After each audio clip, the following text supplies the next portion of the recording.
My name's Ludwig. I'm not the founder of Saipo, my wife is, but I recently went full-time on Saipo and I currently am the CEO of Saipo. One of the key things that I wanted to do in growing Saipo is for it to focus more on like product, and that's kind of when we found Locad because we wanted to. Initially, we were like doing lots of things, like focusing on product development, fulfillment, warehousing, and all that stuff. So we wanted to focus on product more. So we went on and looked for fulfillment and warehousing solution. And that's how we kind of found Locad. And I think ever since then, we've been able to focus on the core stuff that we intended to focus on, and that's how we kind of grew, and are still growing. What birthed the idea of why Saipo should exist, and who exactly are your core customers that you're catering to? Saipo didn't start as a skincare brand. It started as a small batch custom soap. It was catered towards event giveaways, and we wanted to basically a local version of Lush, but we wanted to cater to event giveaways, corporate giveaways. That started way back in 2018, but then the COVID hit and there were no corporate events happening or even weddings happening, so the business stopped. Yeah, the idea of like pivoting towards skincare came in like late 2020 and early 2021, and we kind of released our first skincare product in 2021. And one of the things that we kind of wanted to do was like grow the brand through social media. So my wife Bella, in order to grow Saipo, she became like a content creator in Q4 of 2021. And back then, like she was a very small content creator. Saipo was also a very small business, and we did find some success in the growth of her platform and the growth of our business in over the years. So in 2020, her content creation grew significantly and became a kind of like a growth lever. And I think in Q4 2023, we went from like a 1.5 person to a 2-person team. So that happened late last year. 1.5 because like I was only half committed. I had like a day job. My wife would call it my cushy tech job. I fully committed to Saipo late last year. Now we're like a 6-person, 7-person team today. So there's kind of like a mutual benefit between having that content creation platform and a skincare business, because like the content that she was producing was related to skincare. She's like catered towards skincare and makeup education. What her content is on social media is kind of how we portray ourselves as well. We do find some mutual benefit in those two businesses. What exactly is it that you're doing to keep up with the trends and stay relevant in the market? I think one of the things that we, just speaking as Saipo, we don't really follow trends as much. What we do follow though is like what our customers tell us. So we kind of do our business not really top down, like what's a trend, maybe retinol is a trending skincare ingredient, maybe we'll release that. But the way we do it is we have a customer pool that constantly engages with us through social media or through our lives. Some people request, hey, I need this because I have X problem. So we try to gather as much as we can from our small interactions within our community and within Bella's community. And that's how we formulate our products or decide what kind of products to release. We don't follow trends. Instead, we just release our product with a bottom-up approach. Because since we're a very small company, we can't really capitalize on a lot of these trends. And these trends like change every 6 months or even like quarter.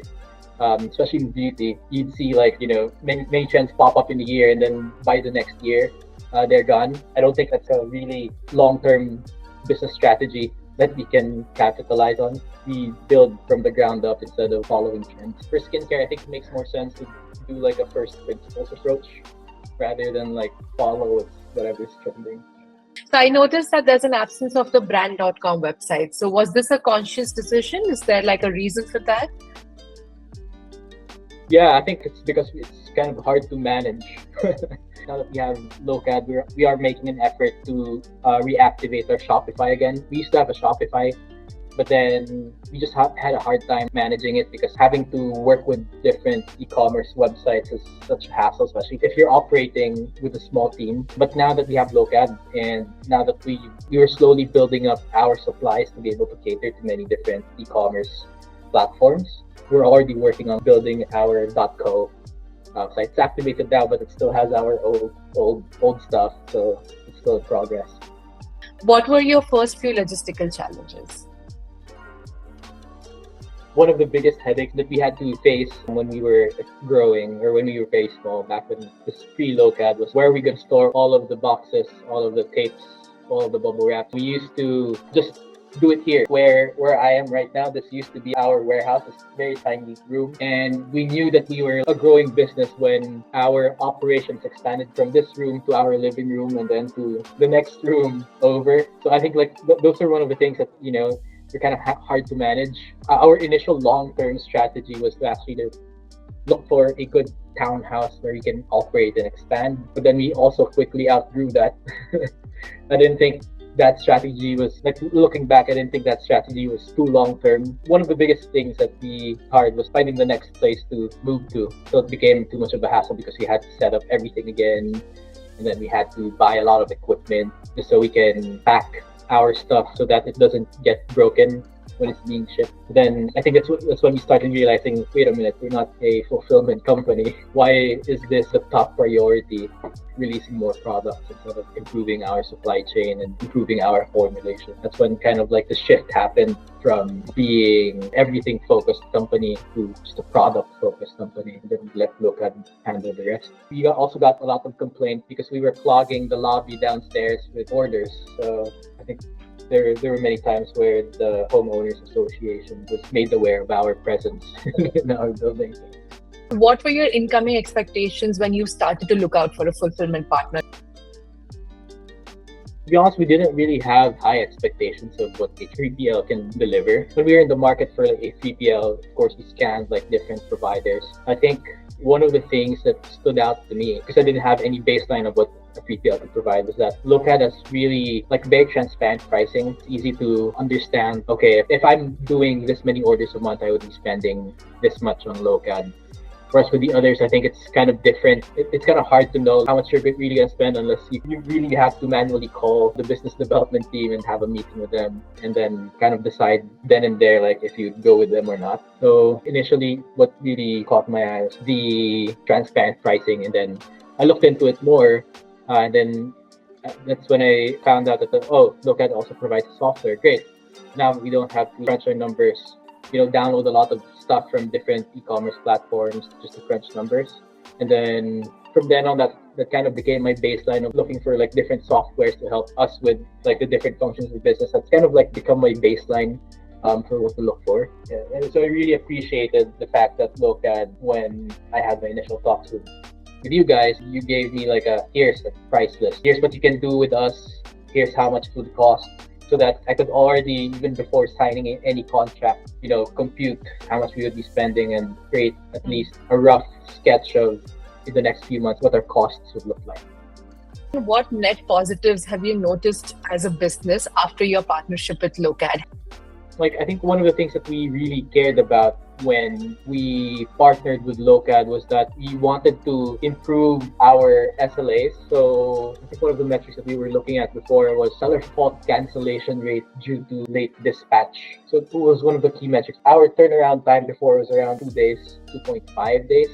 Or maybe 3 days, depending on whether it's a sale or not. So there were a lot of times before that we had to cancel some orders because we couldn't fulfill them on time. And it was because it was also hard to find the people to work with you during those periods of times and then let them go on off-peak seasons. And I think when we onboarded with Locad, we didn't have any of those problems anymore. So we were able to focus on more front-end marketing and sales. To be honest, I don't really check our SLAs as much. It's not like one of my focus metrics right now. So if you ask me like what SLAs, I just say maybe most likely green. But I couldn't give you like a concrete number of what they look like right now. So I mean, there are incidents where we exceed, we don't meet those SLAs, but I think it's more, there may have been policy changes with e-commerce platforms. We're still adapting. Not really a metric, but it's one of the things that I also look at as well as like customer feedback. A lot of people are saying, hey, I just checked out this item yesterday and I already got it today.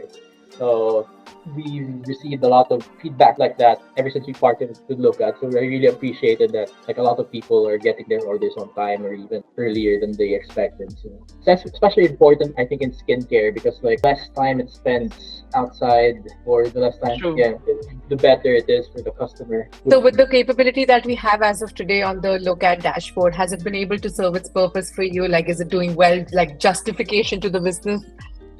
Yeah, I feel like it's doing a lot of great help. Just particularly the sales overview. I don't have to like download a lot of spreadsheets.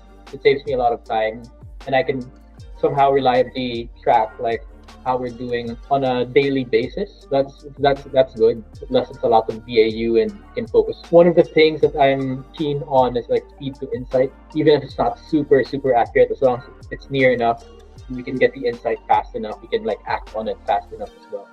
So I think that's authorities as a very small team. We want to be able to act as fast as we can. How would you rate the customer support that you've gotten from Locad? I think it's very fast. Like the turnaround within a day so far is very good.